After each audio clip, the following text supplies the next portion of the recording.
रूस यूक्रेन युद्ध अब नया मोड़ लेगा? रात के अंधेरे में हमला, क्या रूस देगा जवाब? यूक्रेन ने किया हमला या सिर्फ रूस का दावा? रात के अंधेरे में अचानक हजारों निगाहें उस आवाज की ओर टिक गई। क्या हो रहा था? रूस का दावा है कि यूक्रेन ने राष्ट्रपति पुतिन के सरकारी निवास पर 91 ड्रोन भेजे, जिन्हें रूसी वायु रक्षा प्रणाली ने हवा में ही नष्ट कर दिया। मॉस्को ने इसे आतंकवादी हमला करार दिया और चेतावनी दी कि ऐसी कार्रवाइयां बिना जवाब के नहीं छोड़ी जाएंगी। वहीं यूक्रेन ने इस आरोप को पूरी तरह खारिज कर दिया और कहा कि मॉस्को केवल शांति वार्ता को कमजोर करने की कोशिश कर रहा है। इस अचानक हुए घटनाक्रम ने युद्ध और अंतर्राष्ट्रीय कूटनीति के समीकरणों को पूरी तरह बदल दिया है।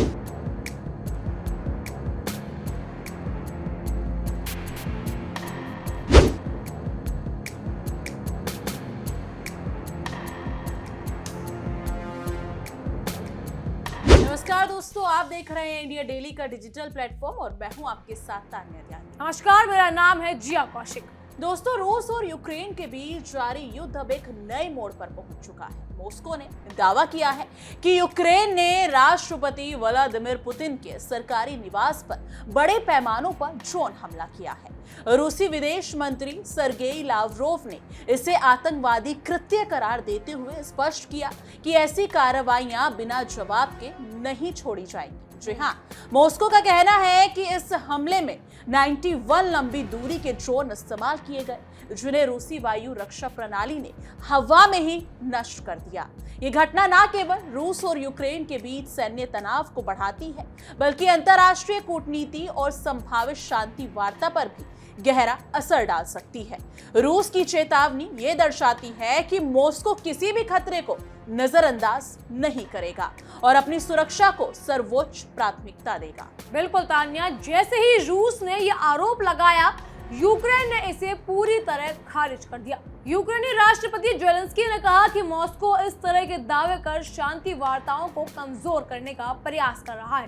ज़ेलेंस्की का कहना है कि यह दावा केवल अंतर्राष्ट्रीय मीडिया में डर और भ्रम फैलाने का माध्यम है। उन्होंने स्पष्ट किया कि यूक्रेन शांति वार्ता के पक्ष में है और इस तरह के आरोप केवल वार्ता की प्रक्रिया को प्रभावित करने का प्रयास कर सकते हैं। उनका यह बयान ये संकेत देता है कि यूक्रेन अपनी रणनीति में दृढ़ है और अंतर्राष्ट्रीय समर्थन के माध्यम से मॉस्को के दावे को कमजोर करना चाहता है। बिल्कुल जी हाँ, रूस के अनुसार ये हमला 28 और 29 दिसंबर की रात को नोवगोरोड क्षेत्र में पुतिन के सरकारी निवास पर हुआ। लावरोव ने कहा कि इस हमले के दौरान पुतिन सुरक्षित थे, लेकिन इसे गंभीर आतंकवादी प्रयास करार दिया गया है। मॉस्को ने स्पष्ट किया कि रूसी सशस्त्र बलों ने पहले ही संभावित जवाबी हमलों के लिए लक्ष्य चिन्हित कर दिए हैं।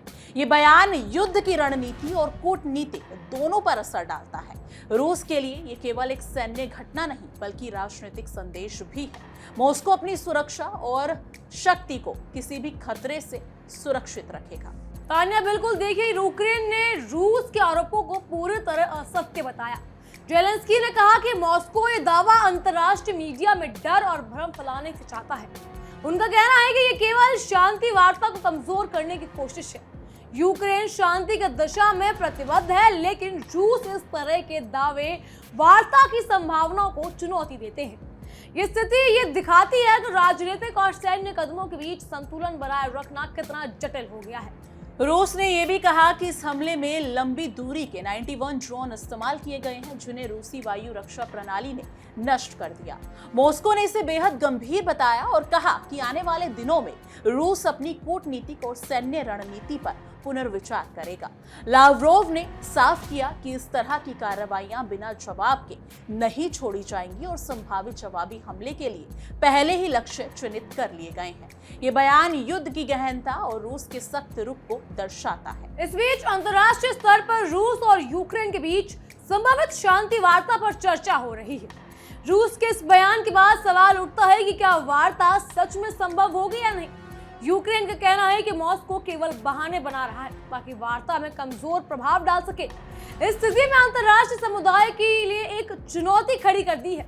और ये संकेत देती है कि आने वाले दिनों में राजनीतिक और सैन्य फैसलों में तेजी देखने को मिल सकती है। युद्ध की पृष्ठभूमि को देखते हुए ये संघर्ष फरवरी 2022 में शुरू हुआ था, जब रूस ने बड़े पैमानों पर यूक्रेन पर हमला किया। 2014 में क्रीमिया पर कब्जे के बाद दोनों देशों के बीच तनाव लगातार बढ़ रहा है।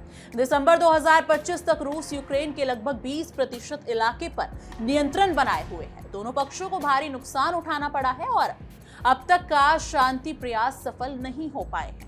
इस जटिल परिस्थिति ने युद्ध को और लंबा और रणनीतिक दृष्टि से गहन बना दिया है। देखिए, विशेषज्ञों का मानना है कि रूस और यूक्रेन के बीच ये तनाव केवल सैन्य संघर्ष नहीं बल्कि राजनीतिक संदेश और शक्ति प्रदर्शन का भी हिस्सा है।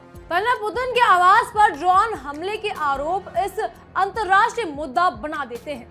मॉस्को की प्रतिक्रिया ये दिखाती है कि रूस अपनी सुरक्षा और राज्य की संप्रभुता के लिए किसी भी खतरे को बर्दाश्त नहीं करेगा। यह स्थिति शांति वार्ता और वैश्विक सुरक्षा पर गंभीर असर डाल सकती है। लेकिन दोस्तों, रूस का रुख ये स्पष्ट करता है कि मॉस्को शांति वार्ता के समय भी अपनी सुरक्षा को सर्वोच्च प्राथमिकता देता है। लावरोव ने कहा कि वार्ता के बावजूद रूस किसी भी आतंकवादी कार्रवाई को नजरअंदाज नहीं करेगा। ये बयान अंतर्राष्ट्रीय कूटनीति में रूस की स्थिति को मजबूत बनाता है और संकेत देता है कि आने वाले दिनों में रूस के रुख में सख्ती देखने को मिल सकती है। यह स्थिति शांति वार्ता को चुनौती देती है और वैश्विक राजनीति में रूस के निर्णायक कदम को दर्शाती है। यूक्रेन ने रूस के आरोपों को पूरी तरह खारिज किया। जेलेंस्की ने कहा कि मॉस्को ने यह दावा कर शांति वार्ता को कमजोर करने का प्रयास कर रहा है। उनका यह भी कहना है कि यूक्रेन शांति की दिशा में प्रतिबद्ध है, लेकिन रूस की हरकतें इसे चुनौती दे रही हैं। अंतर्राष्ट्रीय स्तर पर शांति की दिशा में अभी भी कई कठिनाइयां हैं और इस तरह की घटनाएं शांति प्रयासों को गंभीरता से प्रभावित कर सकती है। क्यों तान्या? बिल्कुल जिया, रूस ने यह भी स्पष्ट किया है कि 91 ड्रोन लंबी दूरी के हथियार थे। मॉस्को का कहना है कि इन सभी ड्रोन को वायु रक्षा प्रणाली ने नष्ट कर दिया, जिससे कोई नुकसान नहीं हुआ। हालांकि ये हमला राजनीतिक और सैन्य दृष्टि से बेहद महत्वपूर्ण है। रूस की ये प्रतिक्रिया संकेत देती है कि मॉस्को अपनी सुरक्षा और रणनीति के मामले में किसी भी तरह की कमी बर्दाश्त नहीं करेगा। देखिए, बिल्कुल, यूक्रेन ने कहा कि मॉस्को का दावा केवल अंतर्राष्ट्रीय मीडिया में भय और अस्थिरता पैदा करने के लिए है।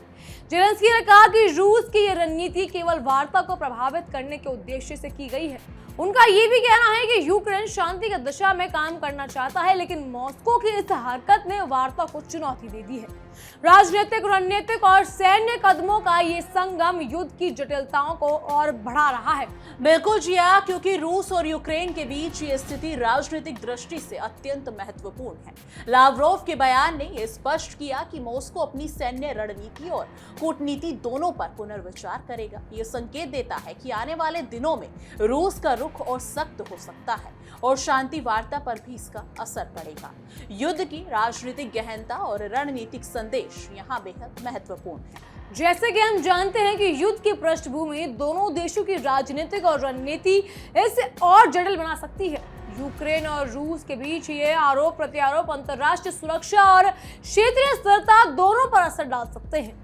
जेलेंस्की का स्पष्ट संदेश है कि यूक्रेन शांति की दिशा में प्रतिबद्ध है, लेकिन रूस की हरकतें इसे चुनौती दे रही हैं। इस जटिल स्थिति में वैश्विक राजनीति और कूटनीति की गंभीरता को स्पष्ट कर दिया है। तो दोस्तों, ये स्थिति वैश्विक राजनीति के लिए भी गंभीर संकेत है। मॉस्को की चेतावनी और यूक्रेन का खारिजी बयान ये दर्शाते हैं कि युद्ध के बीच राजनीतिक संदेश और शक्ति प्रदर्शन कितने महत्वपूर्ण है। आने वाले दिनों में रूस और यूक्रेन के बीच किसी भी छोटी घटना का बड़ा राजनीतिक और सैन्य असर देखने को मिल सकता है। अंतर्राष्ट्रीय समुदाय की नजरें पूरी तरह इस क्षेत्र पर टिक गई।